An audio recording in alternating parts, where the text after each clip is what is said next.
Hello guys, very good morning.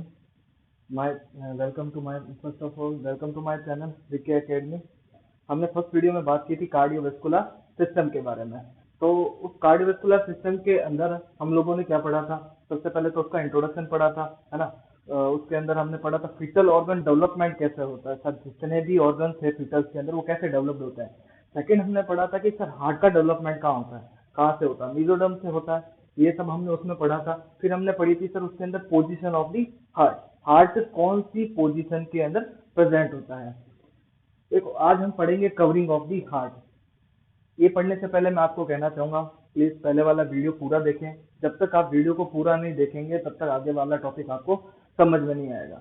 तो video को पूरा कवर करें अच्छी तरीके से, पूरा अच्छी तरीके से देखें ताकि आगे वाले आपके टॉपिक क्लियर हो। उसके बाद आप ये देखें सेकंड पार्ट ताकि आपको अच्छे से समझ में आए। उससे पहले एक बात और, वीडियो को लाइक कमेंट शेयर और सब्सक्राइब करना ना भूलें। ओके चलो स्टार्ट करते हैं आज का topic upon covering of the heart. कि सर हार्ट के चारों तरफ जो कवरिंग होती है, जो हार्ट को प्रोटेक्ट करती है, उसको अपन क्या कहते हैं? Covering of the heart called क्या कहलाती है? पेरिकार्डियम कहलाती है सर। जो पेरिकार्डियम हार्ट की जो कवरिंग है पेरिकार्डियम, उसको अपन दो पार्ट में डिवाइड करते हैं। फर्स्ट आउटर पार्ट और इनर पार्ट। आउटर पार्ट जो होती है सबसे बाहर वाली जो लेयर होती है हार्ट की, उसको अपन हाई कोलेजन फाइबर्स कहते हैं। जो हाई कोलेजन फाइबर से मिलके बनी होती है sir. Second hard and toughest layer होती है, सबसे हार्ड और टफेस्ट लेयर होती है sir. It present over extension of heart. ये पूरे हार्ट को कवर करके रखती है, पूरे एरिया हार्ट के जितना भी एरिया उसको कवर करके रखती है।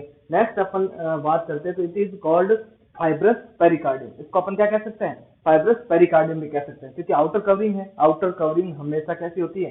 फाइब्रस से मिलकर बनी होती है, जो टफेस्ट से बिल्कुल उसको बचाने का काम करती है। सेकंड अपन बात करते हैं इनर पार्ट की। आउटर पार्ट की बात कर दी, अब अपन बात करते हैं इनर पार्ट की। तो इनर पार्ट, इसके अंदर इनर पार्ट का मतलब क्या है? पहले आउटर पार्ट था वो हाई कोलेजन फाइबर से मिलकर बना था। सेकंड लेस कोलेजन फाइबर से मिलकर बना होता है। जो इनर पार्ट होता है उसके अंदर कोलेजन फाइबर्स लेस होते हैं, थोड़ा सॉफ्ट टिश्यू से मिलकर ज्यादा बना होता है। It is elastic layer, elastic layer से मिलकर बना होता है। अब जो इनर पार्ट है वो भी दो पार्ट में डिवाइडेड होता है, एक तो पैराइटल पेरिकार्डियम और विसरल पेरिकार्डियम। पैराइटल पेरिकार्डियम और विसरल पेरिकार्डियम। अब पैराइटल पेरिकार्डियम क्या है? इसकी आउटर इलास्टिक लेयर है, इनर लेयर की भी outer elastic layer. Visceral layer, जो विसरल लेयर है वो स्मूथ टिश्यू से मिलकर बनी होती है। It is attach to the heart. Heart की अंदर मायोकार्डियम जो मसल वाली लेयर होती है उससे सर ये अटैच होती है। चलो सर हमें तो यहाँ तक तो समझ में आ गया। अब जो पैराइटल पेरिकार्डियम और विसरल पेरिकार्डियम, इन दोनों के बीच में जो स्पेस होता है उसे अपन क्या कहते हैं? उसे अपन कहते हैं पेरिकार्डियल स्पेस। यहाँ से देखेंगे अपन, यहाँ वाली चीज की बात कर रहे हैं। जो पैराइटल और विसरल पेरिकार्डियम है, इन दोनों के बीच के स्पेस को अपन क्या कहते हैं सर? पेरिकार्डियल स्पेस कहते हैं। In space present a pericardial fluid. जो पेरिकार्डियम स्पेस होता है उसके बीच में जो प्रेजेंट होता है उसको अपन क्या कहते हैं? पेरिकार्डियल फ्लूइड कहते हैं सर। फ्लूइड का कलर कैसा होता है सर? पेल येलो कलर का होता है। कैसा होता है? पेल येलो कलर का। अमाउंट की बात करूं तो सर अमाउंट उसका होता है 10 to 20 ml। नॉर्मल लेवल की बात करें, एक नॉर्मल इंसान है उसके अंदर अमाउंट कितना होगा इसका? 10 to 20 ml। मैक्सिमम 50 ml तक भी हो सकता है। अगर फ्लूइड मोर देन 50 ml हो जाए तो एक डिजीज कंडीशन जनरेट होती है जिसको अपन कहते हैं क्या? Pericardial effusion. क्या कहते हैं? Pericardial effusion. अगर पेरिकार्डियल इफ्यूजन है और उसको ट्रीटमेंट नहीं दिया गया, ट्रीट नहीं किया गया पेशेंट को, और उसको ज्यादा सीवियर कंडीशन में आ जाता है, तो उस कंडीशन को अपन बोलते हैं कार्डियक टेम्पोनेंट। क्या बोलते हैं सर? कार्डियक टेम्पोनेंट। अब इस टेम्पोनेंट के अंदर तीन क्राइटेरिया, आपको तीन सिम्टम देखने को मिलेंगे जिससे पता चलेगा कि इस बंदे को कार्डियक डिजीज हो सकती है, जिसको अपन बोल सकते हैं कार्डियक टेम्पोनेंट। उसको अपन बोलते हैं ब्रेक्स क्राइटेरिया या ब्रेक्स ट्राइड बोलते हैं, जिसके अंदर तीन सिम्टम देखने को मिलते हैं। फर्स्ट आपको देखने को मिलता है डिसेंडिंग जुगुलर वेन, है ना, या अपन बोल सकते हैं डिस्टेंडेड, है ना। तो जो ये जुगुलर वेन होती है गर्दन के अंदर वो डिस्टेंडेड देखने को मिलती है, बाहर उभरी हुई देखने को मिलती है। Second decrease the blood pressure, जो ब्लड प्रेशर है वो आपको कम देखने को मिलेगा। एक लास्ट सबसे इंपॉर्टेंट सिम्टम आता है जिसको अपन बोलते हैं मफल्ड हार्ट साउंड। सर इसका मतलब क्या होता है? मफल्ड हार्ट साउंड का मतलब होता है कि जैसे मफलर होता है अपन सर्दियों में जो बांधते हैं, उसके अंदर अगर अपन मुंह बंद करके जो आवाज करते हैं वैसी आवाज आएगी हार्ट के अंदर से, उसको अपन क्या कहते हैं? Muffled heart sound. तो ये था sir covering of the heart. इतना समझ में आ गया। नेक्स्ट अपन बात करते हैं लेयर्स ऑफ दी हार्ट, जो आप तक सबको पता है। चलो अपन नेक्स्ट टॉपिक की बात करते हैं, लेयर्स ऑफ दी हार्ट।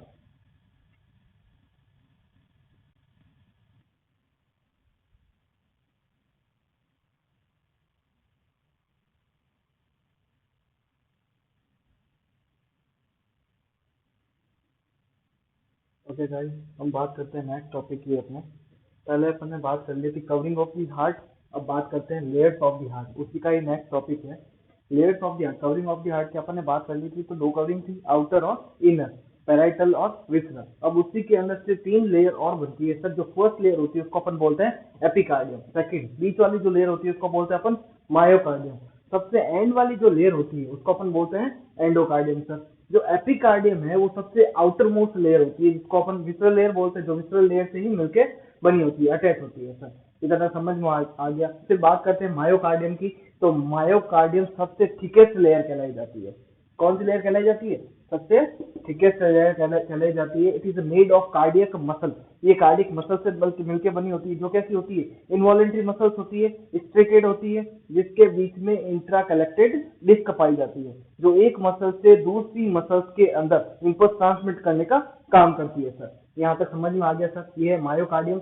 जो मायोकार्डियम मसल्स है, ये दो तरह की सेल्स और बनाती है, जिसको अपन बोल सकते हैं, अपन पेस मेकर बोल सकते हैं, जैसे एसए नोड और एवी नोड। ये दोनों क्या करते हैं? कंडक्शन सिस्टम का काम करते हैं, जो आगे अपन फिजियोलॉजी में पढ़ेंगे। ये होता है मायोकार्डियम का काम। सर बात करते हैं नेक्स्ट एंडोकार्डियम की। यहाँ आ जाए देखो।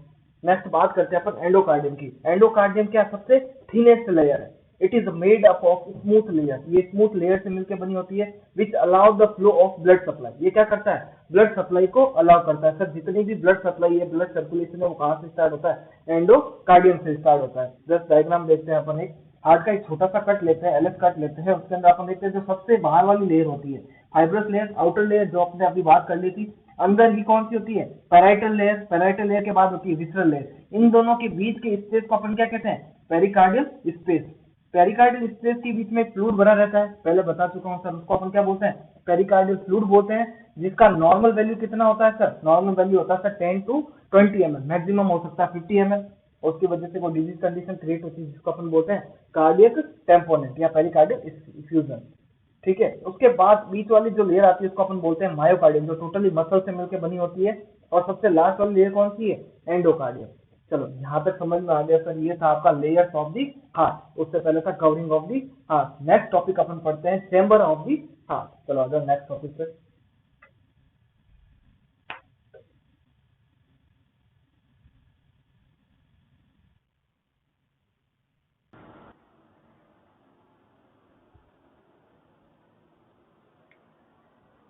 चलो गाइस, अभी अपन ने बात की थी किसकी? लेयर्स ऑफ द हार्ट की बात कर ली थी, कंप्लीट हो गया था layers of the heart. Layers कितनी होती है?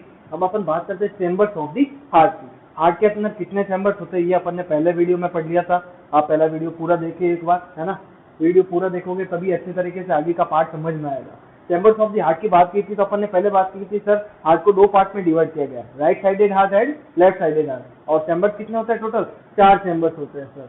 हाँ, 4 चैम्बर्स होते हैं, दोनों पार्ट में डिवाइड किया। तो 2 चैम्बर्स तो कौन से होते हैं? राइट एट्रियम और राइट वेंट्रिकल, जो डीऑक्सीजनेटेड ब्लड को कैरी करने का काम करते हैं। नेक्स्ट अपन ने बात की थी लेफ्ट साइडेड ऑफ हार्ट की। तो लेफ्ट साइडेड हार्ट भी 2 चैम्बर बनाता है, राइट एट्रियम और राइट वेंट्रिकल। ये अपने को पता चल गया था कि सर राइट साइडेड हार्ट है वो क्या करता है? डीऑक्सीजनेटेड ब्लड को कैरी करता है, राइट एट्रियम, है ना। नेक्स्ट अपन ने बात की थी लेफ्ट साइडेड हार्ट, जो ऑक्सीजनेटेड ब्लड को कैरी करता है और पूरी बॉडी के अंदर सिस्टमेटिक सर्कुलेशन चलाता है। चलो नेक्स्ट अपन ने बात करते हैं फर्स्ट जो एक चैम्बर लेता है, राइट एट्रियम। इस चैम्बर के अंदर हम बात करते हैं, इस साइड आ जाते हैं, देखते हैं। फर्स्ट अपन चैम्बर की बात करते हैं राइट एट्रियम की। तो उसकी थिकनेस कितनी होती है? 3 to 4 mm के आसपास। जो राइट एट्रियम है, जो सबसे ऊपर वाला चैम्बर होता है, और किस शेप का होता है? क्वाड्रिंगुलर चैम्बर का होता है, क्वाड्रिंगुलर शेप का होता है। और 3 ओपनिंग होती है इसके अंदर सर, 3 ओपनिंग प्रेजेंट होती है राइट एट्रियम का। जब मैंने डायग्राम बनाया था तभी आपको बताया था। तो ये जो ऊपर वाला राइट एट्रियम है, इसके ऊपर क्या होती है? एक सुपीरियर वेना केवा, जिसको अपन महाशिरा बोलते हैं। सुपीरियर वेना केवा का काम क्या होता है सर? सुपीरियर वेना केवा क्या करती है? ऊपरी अपर पार्ट का जितना भी डीऑक्सीजनेटेड ब्लड है उसको कैरी करके कहाँ डालती है सर? राइट एट्रियम में डालती है। तो एक ओपनिंग तो कौन सी होगी? Superior vena cava. सेकंड है inferior vena cava.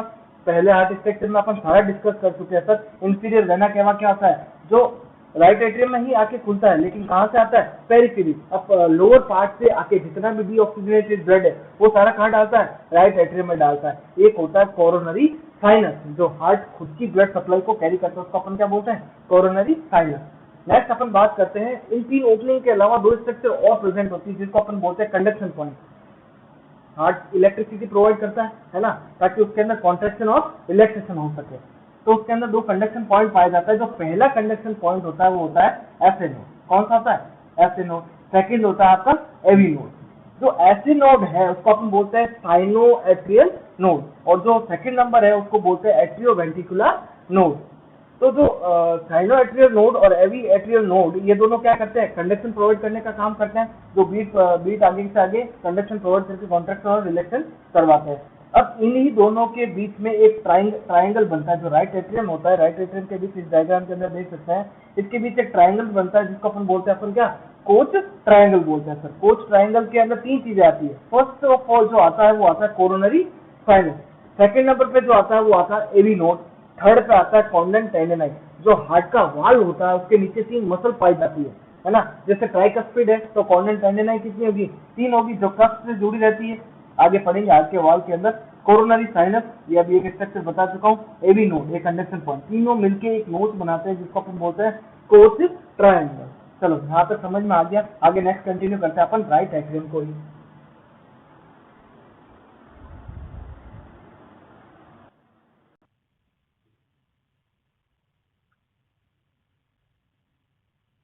Okay guys, चलो अपन बात कर रहे थे चैम्बर्स ऑफ, हाँ, चैम्बर्स ऑफ हार्ट में अपन ने पहले चैम्बर्स को डिस्क्राइब किया, कितने चैम्बर्स होते हैं, कितने पार्ट में डिवाइड होते हैं। ये अपन हार्ट के स्ट्रक्चर में भी पढ़ चुके हैं। चलो वापस पढ़ते हैं अपन। नेक्स्ट अपन ने छोड़ दिया था राइट एट्रियम को। तो राइट एट्रियम की थिकनेस पढ़ ली थी अपन ने, है ना। चैम्बर्स में ब्लड कहाँ से आता है, कितनी ओपनिंग होती है, कोच ट्रायंगल पाया जाता है, ये अपन ने पढ़ लिया किससे मिलके बना होता है। उसके बाद अपन पढ़ते हैं right atrium, right and left atrium divided by intra atrium septum. ये अपन पहले भी पढ़ चुके हैं सर। जो राइट एट्रियम है वो किससे डिवाइड होता है? इंट्रा एट्रियम सेप्टम के द्वारा, ताकि दोनों ब्लड आपस में मिक्स नहीं हो सके।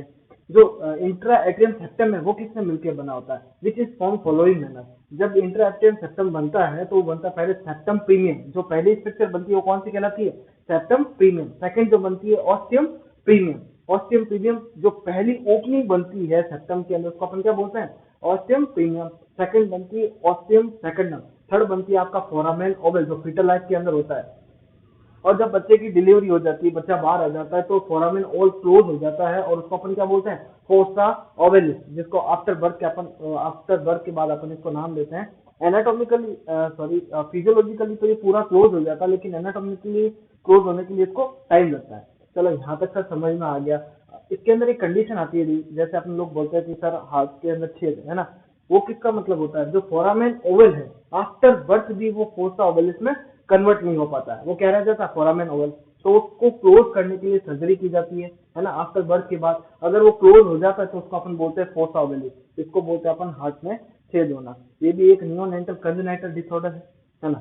चलो यहाँ तक समझ में आ गया सर। ये था आपका राइट एट्रियम। बात करते हैं अपन नेक्स्ट की राइट वेंट्रिकल की। सर यहाँ आ जाओ, सेकंड पॉइंट की बात करते हैं। राइट वेंट्रिकल जस्ट उसके नीचे की साइड होता है, जो इसके अंदर भी कैसा होता है? डीऑक्सीजनेटेड ब्लड होता है। लेकिन राइट वेंट्रिकल के अंदर एक पल्मोनरी ट्रंक पाया जाता है सर, जिसके साइड से दो आर्टरीज निकलती है, जिसको अपन बोलते हैं पल्मोनरी आर्टरी, जो कैसा ब्लड कैरी करती है? Deoxygenated blood. आपको मैं पहले भी बता चुका हूँ सर। आप जिसको आप बोलते हो कि ये एक तरह का क्या अपवाद है, एक्सेप्शन है, लेकिन ये कोई अपवाद नहीं है कि ये सर आर्टरी है, डीऑक्सीजनेटेड ब्लड कैसे लेके जा रही है। जितनी भी हम आर्टरी और वेन की डेफिनेशन कैसे दे सकते हैं सर? आर्टरी जितनी भी होती है वो बॉडी से ब्लड क्या ले जाती है? दूर ले जाती है ना। और जितनी भी वेन से वो क्या क्या करती है? पास लेके आती है, नियर द बॉडी। तो अपन आर्टरी और वेन की डेफिनेशन ऐसे दे सकते हैं कि सर जितना भी ब्लड पास लेके आ रही है बॉडी के, नियर द बॉडी, तो उसको अपन क्या बोलेंगे? वेन, है ना। और जो दूर लेके जा रही है ना, अलोंग दी ब्लड, तो उसको अपन क्या बोलेंगे? आर्टरी बोलेंगे सर। तो पल्मोनरी ट्रंक से दो आर्टरी निकलती है, जिसको अपन बोलते हैं पल्मोनरी आर्टरी। दो आर्टरी निकलती है जो प्योरिफिकेशन के लिए ब्लड को कहाँ ले जाती है? लंग्स के पास ले जाती है sir. Right ventricle receive deoxygenate blood through tricuspid valve. दोनों राइट एट्रियम और राइट वेंट्रिकल के बीच में एक वाल्व पाया जाता है, पहले बता चुका हूँ। जो कौन सा वाल्व होता है? ट्राइकस्पिड वाल्व, जिसके अंदर तीन कस्प होते हैं। ठीक है। Right ventricle blood forms into the pulmonary trunk for purification of blood. और जो राइट एट्रियम में आने के बाद पल्मोनरी ट्रंक के अंदर एक और वाल्व पाया जाता है, जिसको अपन बोलते हैं सेमिलुनर वाल्व। उसकी मदद से वो ब्लड कहाँ डाल दिया जाता है? पल्मोनरी के अंदर, पल्मोनरी ट्रंक के अंदर, और वो कहाँ जाता है? लंग्स के पास प्योरिफिकेशन होने के लिए जाता है। अगर बात करूं राइट वेंट्रिकल की थिकनेस की सर, वो होती है 4 to 5 mm। देखो वेंट्रिकल्स की थिकनेस होती है वो हमेशा ज्यादा होती है, क्योंकि वो ज्यादा से ज्यादा मसल से मिलकर बना होता है, उसको कॉन्ट्रैक्ट होने के लिए ज्यादा टाइम चाहिए होता है ना, और उसके अंदर ज्यादा से ज्यादा ब्लड प्रेजेंट होता है। चलो इतना समझ में आ गया, राइट एट्रियम पढ़ लिया, राइट वेंट्रिकल पढ़ लिया। नेक्स्ट अपन बात करते हैं लेफ्ट एट्रियम और लेफ्ट वेंट्रिकल की।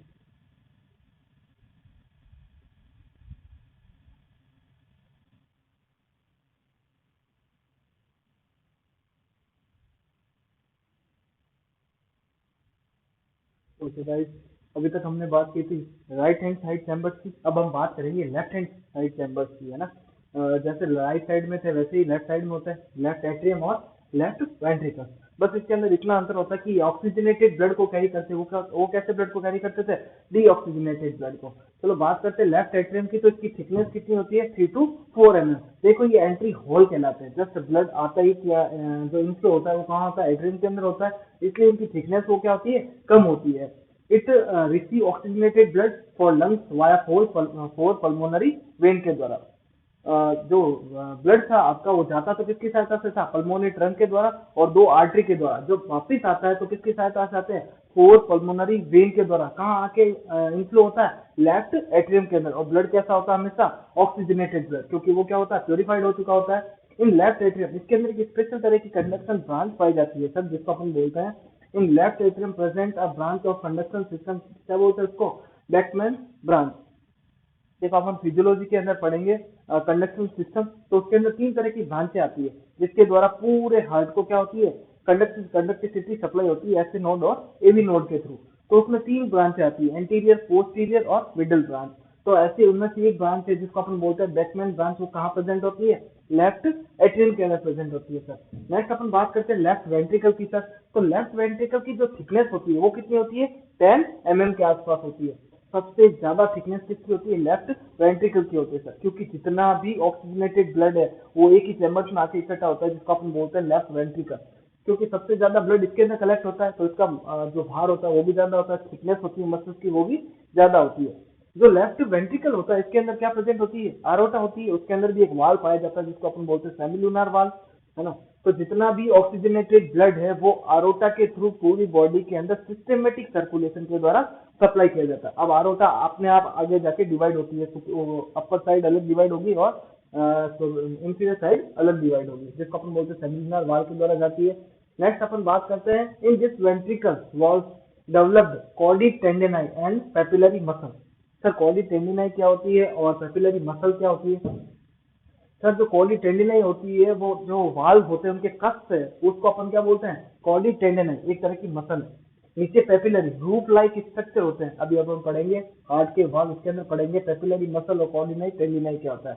जो पेपिलरी मसल होती है वो रूट लाइक स्ट्रक्चर होता है, कैसा होता है, एक रस्सी नुमा आकार का स्ट्रक्चर होता है जो वेंट्रिकल के बेस से अटैच होता है, जो जो हार्ट के वाल्व को ओपन और क्लोज करवाने में हेल्प करवाता है। चलो अपन नेक्स्ट अपन पढ़ते हैं वॉल्स ऑफ द हार्ट। यहाँ तक समझ में आ गया सर वेंट्रिकल्स क्या है ना। पूरे अपना यहाँ एक टॉपिक खत्म होता है चैम्बर्स ऑफ द हार्ट, ये सिंपल और शॉर्ट में है। चलो नेक्स्ट अपन पढ़ते हैं वॉल्स ऑफ द हार्ट।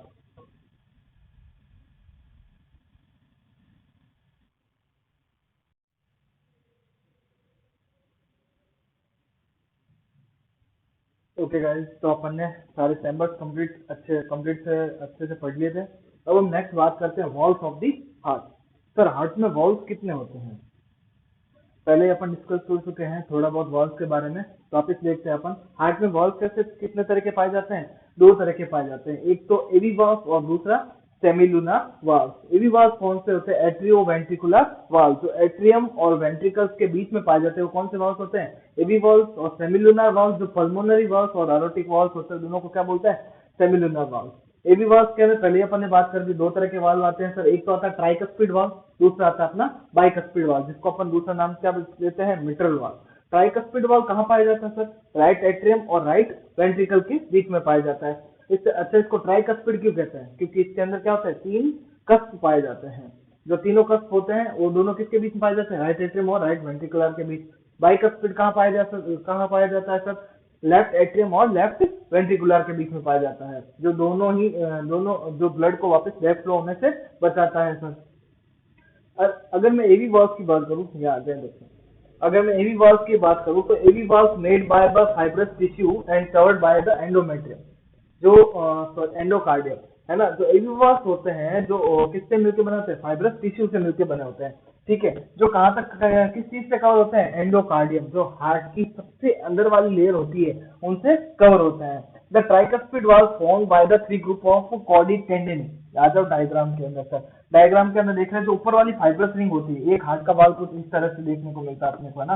ये ट्राइकस्पिड वाल्व है, एक हार्ट का वाल्व का डायग्राम देख रहे हैं। ऊपर वाली जो रिंग होती है वो फाइब्रस की मिलकर बनी होती है, ओपन है ना। नीचे की तरफ दो कस्प है, ये क्या है, कस्प पाए जाते हैं, है ना। और कस्प के अंदर ही तीन तो क्या होती है, कॉर्डी टेंडेनाई होती है। ये रूप लाइक स्ट्रक्चर जो देखने को मिल रहा है आपको, ये क्या है, कॉर्डी टेंडेनाई है, जो कस्प को अपनी तरफ खींचने का काम करती है।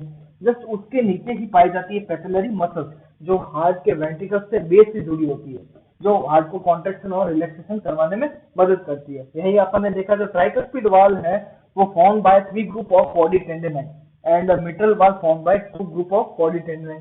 तो ट्राइकस्पिड वाल्व है जो तीन ग्रुप ऑफ कॉर्डी टेंडेनाई से, क्योंकि उसके तीन कस्प होते हैं, तो कॉर्डी टेंडेनाई कितनी होगी, तीन होगी, और जो पेपिलरी मसल होगी वो भी कितनी होगी, तीन होगी। और ऐसे ही बात करते हैं अपन लेफ्ट हैंड साइड के अंदर, तो उधर कितने वाल्व पाए जाते हैं, सॉरी जो वाल्व पाए जाते हैं वो कैसा होता है, बाइकस्पिड होता है। और बाइकस्पिड ही दो कॉर्डी टेंडेनाई से मिलकर बनी होती है। अगर मैं पेपिलरी मसल्स की बात करूँ तो राइट हैंड साइड कितनी होती है, तीन होती है, और लेफ्ट हैंड साइड दो होती है सर।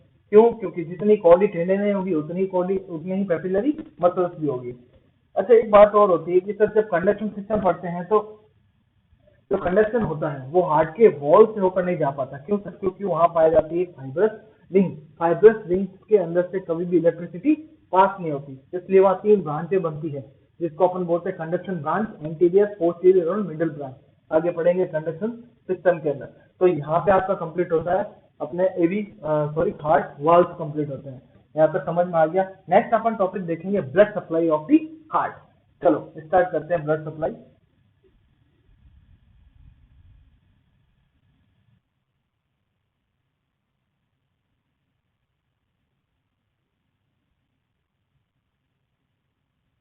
ओके गाइस, आपने चैम्बर्स पढ़ लिए, है ना, वाल्व पढ़ लिए। अब अपन पढ़ेंगे ब्लड सर्कुलेशन।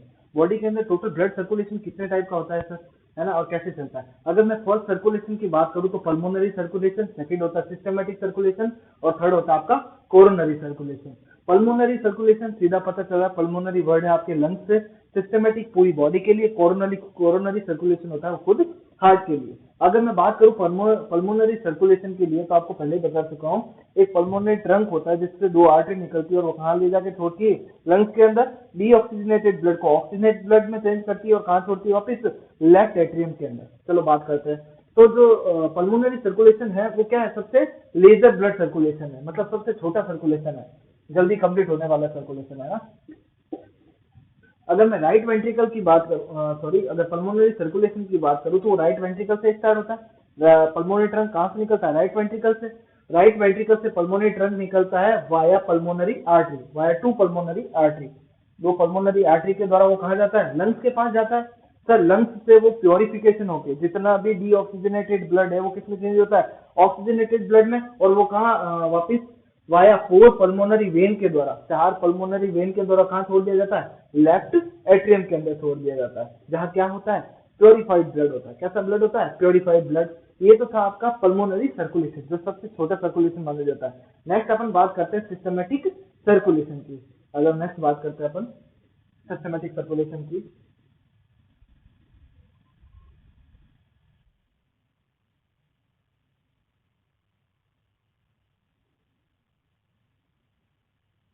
ओके गाइस, अभी अपन ने पढ़ा पल्मोनरी सर्कुलेशन। नेक्स्ट अपन पढ़ते हैं second number systematic circulation. Systemic circulation का मतलब हो गया, पल्मोनरी का मतलब तो हो गया ब्लड को प्योरिफिकेशन के रूप में। सिस्टमेटिक सर्कुलेशन किस पर्पज से चलता है, सिस्टमेटिक सर्कुलेशन इस पर्पज से चलता है कि पूरे बॉडी के अंदर ब्लड सप्लाई की जा सके। सिस्टमेटिक सर्कुलेशन कैसे ऑन होता है कि सर वीनस ब्लड, तो मैं पहले भी बता चुका हूँ, वो कहाँ से upper part of the body से जा रहा है, हेड एंड नेक से कहाँ जा रहा है, सुपीरियर वेना केवा के थ्रू, किसके थ्रू जा रहा है, सुपीरियर वेना केवा के थ्रू, और lower part of the body से इंफीरियर वेना केवा के थ्रू, जिनको माँ सीधा बोलते हैं अपन दोनों को, इंफीरियर और सुपीरियर वेना केवा। और वो दोनों जाके कहाँ ओपन होती है, राइट एट्रियम के अंदर, हार्ट का पहला चेम्बर राइट एट्रियम के अंदर, जिसको आप आलिन बोलते हो। राइट एट्रियम से वो कहा जाता है, राइट वेंट्रिकल के अंदर, किसके थ्रू सर, ट्राइकस्पिड वाल के थ्रू। नेक्स्ट वो जाता है पल्मोनरी ट्रंक के अंदर। राइट वेंट्रिकल के अंदर क्या प्रेजेंट होता है, पल्मोनरी ट्रंक।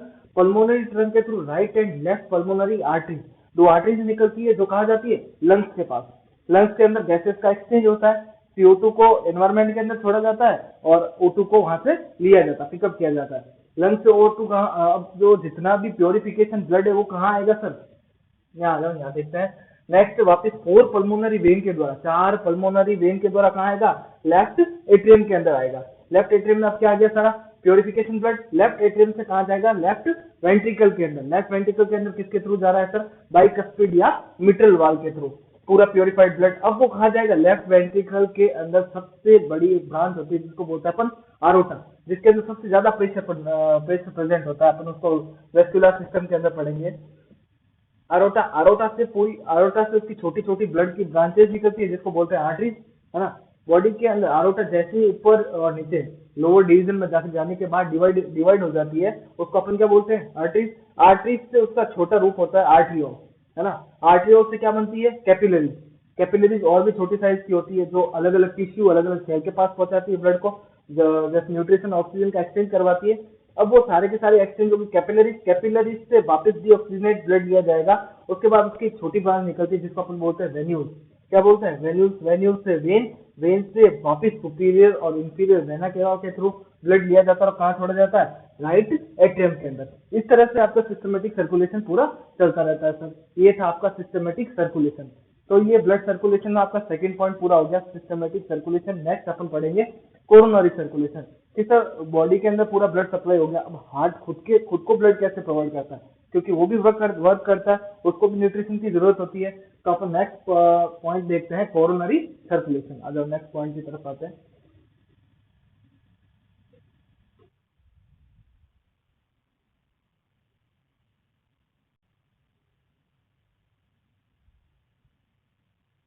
ओके गाइस, तीसरा सर्कुलेशन देखते हैं हम, कोरोनरी सर्कुलेशन। ब्लड सर्कुलेशन पढ़ रहे हैं अपन। इससे पहले अपन ने क्या क्या टॉपिक पढ़ लिए थे सर, इससे पहले अपने हार्ट वाल पढ़ लिए थे, चैम्बर्स पढ़ लिए थे।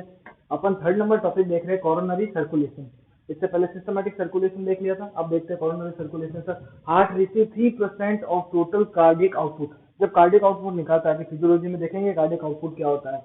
Heart receive 3%, total cardiac output का हार्ट को कितना मिलता है, खुद को 3% मिलता है। वो भी कहाँ चला जाता है, सिस्टमेटिक सर्कुलेशन के अंदर चला जाता है, और उसका रिमेन जो पीछे बचता है वो हार्ट के पास आ जाता है। All body organ get oxygenated blood during ventricular systole. देखो दो टर्म आते हैं, सिस्टोल और डायस्टोल।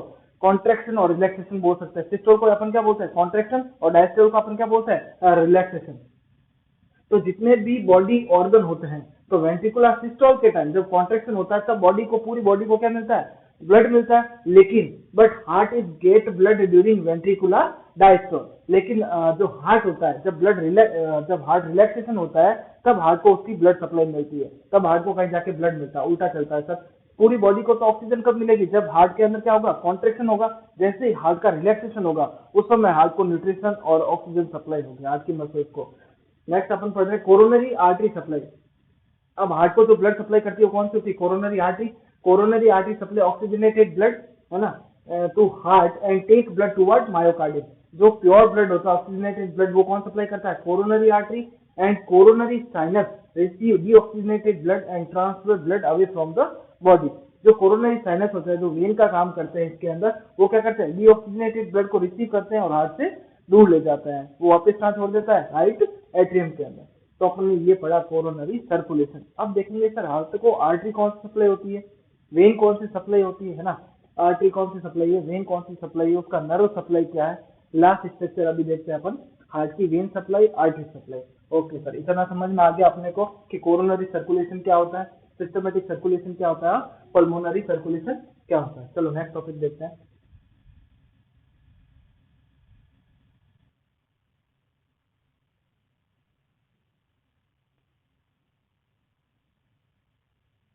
ओके गाइस, अब अपन बात करते हैं कि हार्ट के अंदर इतनी देर तो अपन ब्लड सप्लाई पढ़ रहे थे, कहाँ कहाँ से कौन कौन सी चीज सप्लाई होती है।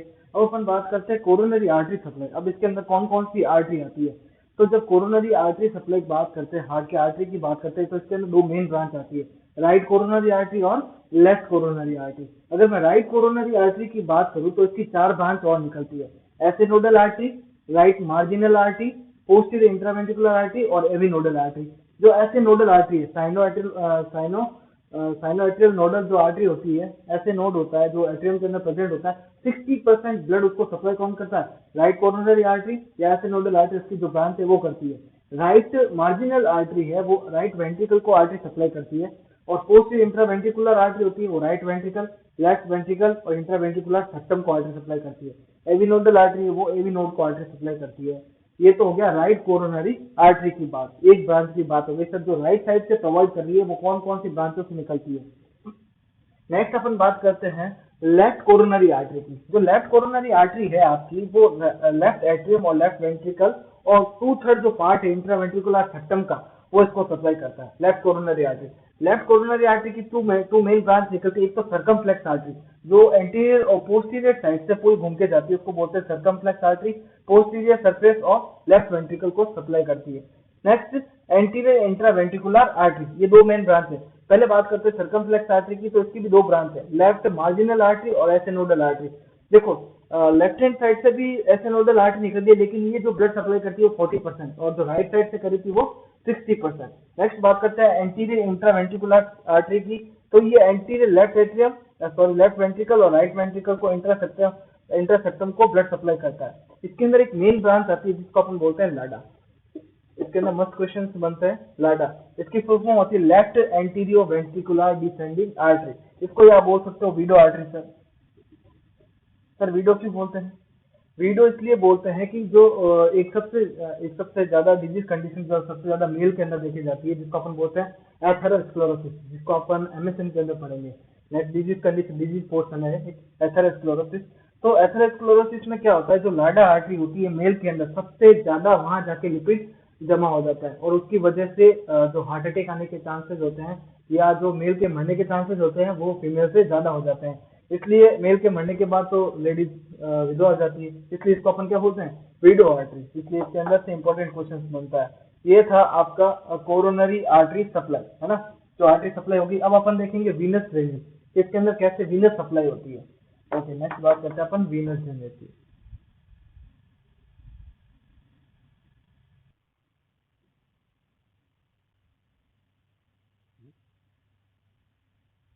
ओके गाइस, अपना लास्ट टॉपिक आज का, अपन ने आर्टरी सप्लाई पढ़ ली, कोरोनरी वीनस सप्लाई और नर्व सप्लाई पढ़ते हैं। कोरोनरी वीनस सप्लाई कैसे होती है, मतलब जब हार्ट को आर्टरी सप्लाई होगी तो वहां से डीऑक्सीजनेटेड ब्लड ले जाने के लिए भी तो कोई होगा। तो डीऑक्सीजनेटेड ब्लड फ्रॉम हार्ट, जो डीऑक्सीजनेटेड ब्लड हार्ट से कलेक्ट किया जाता है और स्मॉल कोरोनरी वेन में डाला जाता है। स्मॉल से मिडिल कोरोनरी वेन में आता है, मिडिल से ग्रेटर कोरोनरी वेन में आता है, लास्ट में डाल दिया जाता है कोरोनरी साइनस के अंदर। कोरोनरी साइनस जो होता है वो थिबेसियन वाल, उसके अंदर एक वाल प्रेजेंट होता है जिसको अपन बोल रहे हैं थिबेसियन वाल और सेमी सर्कुलर फोल्ड। एक सेमी सर्कुलर फोल्ड होता है जो राइट एट्रियम के अंदर जाके खुलता है। कहाँ खुलता है, राइट एट्रियम के अंदर जाके खुलता है, उसको अपन कोरोनरी साइनस कहते हैं। और वो सारा का सारा डीऑक्सीजनेट ब्लड लाके कहाँ डाल देता है, राइट एट्रियम के अंदर। तो ये था आपका coronary Venus supply. Artery supply देख लिया अपन ने, वीनस सप्लाई देख लिया। अब बात करते हैं अपन नर्व सप्लाई की। चलो आ जाओ सर। नर्व सप्लाई अपन देखते हैं तो दो चीजें देखते हैं इसके अंदर, एक सिंपैथेटिक और पैरासिम्पैथेटिक। इसको अपन डिटेल में पढ़ेंगे नर्वस सिस्टम के अंदर। देखो सिंपैथेटिक और पैरासिम्पैथेटिक जस्ट स्पीड ब्रेकर की तरह काम करते हैं दोनों। एक स्पीड को बढ़ाता है, दूसरा क्या करता है, कम करता है। दोनों ही कैसा है, इनवॉलेंट्री प्रोसेस है, एनएसी के, जिसको हम कंट्रोल नहीं कर सकते। चलो बात करते हैं सिंपैथेटिक की। अगर हम सिंपैथेटिक और पैरासिम्पैथेटिक को समझना चाहते हैं तो इसके अंदर दो चीजों का एग्जांपल ले सकते हैं। जैसे अपन बाइक की बात करते हैं, है ना, तो बाइक के अंदर एक तो एक्सीलरेटर होता है और एक ब्रेक होता है। एक्सीलरेटर क्या करता है, चीज को बढ़ाने का काम करता है, रेस बढ़ाता है, और ब्रेक क्या करता है, उसको कम करता है। तो जो अपनी हार्ट के अंदर एक्सीलरेटर है वो किस चीज का काम करेगा, सिंपैथेटिक सिस्टम का काम करेगा, और ब्रेक का काम कौन करेगा, पैरासिम्पैथेटिक सिस्टम काम करेगा। जैसे अपनी हार्ट रेट कब कब बढ़ जाती है ना, जैसे अपने पीछे जैसे कोई कुत्ता वगैरह अपने पीछे पड़ जाता है तो हार्ट रेट अपनी बढ़ जाती है ना। जैसे टीचर अपने से कोई क्वेश्चन पूछने वाला होता है 80-90 जनों में से, तो अपनी हार्ट रेट बढ़ जाती है। तो उस समय अपना सिंपैथेटिक सिस्टम क्या हो जाता है, ऑन हो जाता है। कैसे सर? सर्वाइकल और thoracic post ganglion nerve supply, एक नर्व गैंग्लियन बनता है, नर्व सिस्टम को आप अच्छे से पढ़ेंगे, गैंग्लियन क्या होता है ना, और बेसल गैंग्लिया क्या होता है, न्यूक्लियर क्या होती है, सारा पढ़ेंगे। तो सर्वाइकल और थोरेसिक पार्ट है, सर्वाइकल ये नेक रीजन, थोरेसिक ये अपना चेस्ट वाला पार्ट, यहाँ से निकल के गैंग्लियन बनाता है जो नर्व सप्लाई करता है किसको, ऐसे नोड को और कोरोनरी आर्टरी को। यहाँ से एक ऐसे नोड को सप्लाई होता है जो क्या करता है, स्टिमुलेट एड्रीजेनिक रिसेप्टर। जो ऐसे नोड होता है, ये कोरोनरी आर्टरी होती है, इनके पास एड्रीजेनिक रिसेप्टर होता है, और जो सिंपैथेटिक सप्लाई होती है वो क्या करती है, इसको स्टिमुलेट करती है।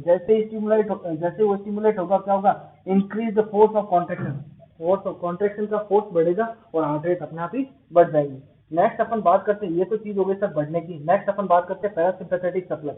मैंने पहले ही बता दिया पैरासिम्पैथेटिक सप्लाई किस चीज की तरह काम करता है, ब्रेक की तरह काम करता है। तो पैरासिम्पैथेटिक सप्लाई में क्या होता है, इसकी सप्लाई कैसे होती है, वेगस नर्व के द्वारा। क्रेनियल नर्व, अपन नर्व सिस्टम में एक चीज और पढ़ेंगे, क्रेनियल नर्व, उसके अंदर से क्रेनियल नर्व नंबर 10 होती है वेगस नर्व, है ना, जो सबसे ज्यादा लेंथ लॉन्ग होती है, पूरी बॉडी के अंदर सप्लाई होती है, supplied by vagus nerve and supply to ऐसे नोड। ये भी ऐसे नोड के पास एक और नर्व सप्लाई होती है जिसको बोलते हैं वेगस नर्व, जो क्या करती है, decrease the force of contraction, force of contraction को कम करेगी, तो अपने आप ही हार्ट रेट क्या हो जाएगी, कम हो जाएगी। इस तरह अपना हार्ट का रेट बढ़ता रहता है और कम होता रहता है। एक बढ़ाता है, दूसरा क्या करता है, कम करता है। ये अपने कंट्रोल में नहीं होता है, ये हार्मोन्स और नर्व के ऊपर कंट्रोल रहता है। तो ये आपकी हो गई सिंपैथेटिक नर्व सप्लाई और पैरासिम्पैथेटिक नर्व सप्लाई। तो यहाँ आपका कंप्लीट होता है एनाटॉमी कंप्लीट। आगे अपन नेक्स्ट वीडियो में पढ़ेंगे फिजियोलॉजी ऑफ हार्ट। उससे पहले एक बात और बोलूंगा कि अपने जो नेक्स्ट फर्स्ट वीडियो अपने अपलोड किया है उसको आप अच्छे से पढ़ें। दोनों पार्ट के अंदर अपनी एनाफीजी अच्छे से कंप्लीट हो चुकी है कार्डियोवैस्कुलर सिस्टम की। जब आप फर्स्ट पार्ट अच्छे से पढ़ोगे तभी आप सेकंड पार्ट को समझ पाओगे। तो इसलिए दोनों पार्ट को वीडियो को पूरा अच्छे से देखें, ऐसे नहीं बीच में आधा अधूरा छोड़ दें। और अपने पास टिकटॉक तो है नहीं, है ना, कि अपन कुछ हंसी मजाक का बना सके, तो थोड़ा थोड़ा कभी कभी अपने को पढ़ाई भी कर लेना चाहिए, है ना। तो इस वीडियो को आप अच्छे से देखें, अच्छे से आप अपनी एनाटॉमी क्लियर करें। बेसिक सब्जेक्ट है अपना, और उसमें सबसे मोस्ट इंपॉर्टेंट सब्जेक्ट है आपका कौन सा, कार्डियोवैस्कुलर सिस्टम और नर्वस सिस्टम। तो आपको इसको अच्छे से पढ़ना है, ठीक है। Okay, best of luck. And मैं आपको यही बोलूंगा कि इस वीडियो को आपको अच्छा लगे तो आप इसको लाइक करो, सब्सक्राइब करो, शेयर करो और कमेंट करना मत भूलना।